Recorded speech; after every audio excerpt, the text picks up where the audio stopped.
என்ன நீங்க வந்து இந்த 2 பேரையும் வந்து மோத விட்டு அழகு பார்க்கணும்னு ஆசைப்பட்டீங்களா? மேட்டர் ஆஃப் டிஆர்பி எதுக்காக நீங்க இந்த மாதிரியான ஒரு ஒரு அக்லி கேம் விளையாடி இருக்கீங்கங்கிறது எங்களுக்கு ஒண்ணுமே புரியல. இது வரைக்கும் வந்துட்டு எந்த ஒரு சேனல் பத்தியோ எந்த ஒரு ப்ரோக்ராம் பத்தியோ இது வரைக்கும் நான் பேசுனதே கிடையாது.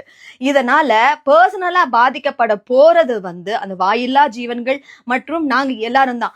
அது மட்டும் இல்லாம இது எதை பத்தியுமே யோசிக்காம அங்க ஒண்ணு பேசுனதை இங்க தூக்கி போட்டீங்க, இங்க தூக்கி போட்டதை இங்க தூக்கி போட்டீங்க, மாத்தி மாத்தி மாத்தி மாத்தி மாத்தி மாத்தி நீங்க ஒரு இடத்துல போட்டிருக்கீங்களே, அது என்ன எடிட்டட் வெர்ஷன் நீங்க நினைச்சிருக்கீங்க? ஒருத்தங்க பேசும்போது இன்னொருத்தங்க சிரிக்கிறது இதுதான் எடிட்டட் வெர்ஷனா? What do you think? இத பாருங்க மக்களே, முழுக்க முழுக்க வந்து பெட்ஸும் நமக்கு வேணும். அதே மாதிரி அந்த வாயில்லா ஜீவனங்களுக்கும் நியாயம் கிடைக்கணும். அதே மாதிரி மக்களாகிய நாமளும் அவங்க கிட்ட கடி வாங்காம எந்த அளவுக்கு தோழமையோட இருக்க முடியும், அதுக்கான சொல்யூஷன் என்ன கிடைக்கும் அப்படிங்கிறதுக்காக தான் இந்த ஷோல போய் உட்கார்ந்தமே தவிர மத்தபடி வேற எதுக்குமே கிடையாது.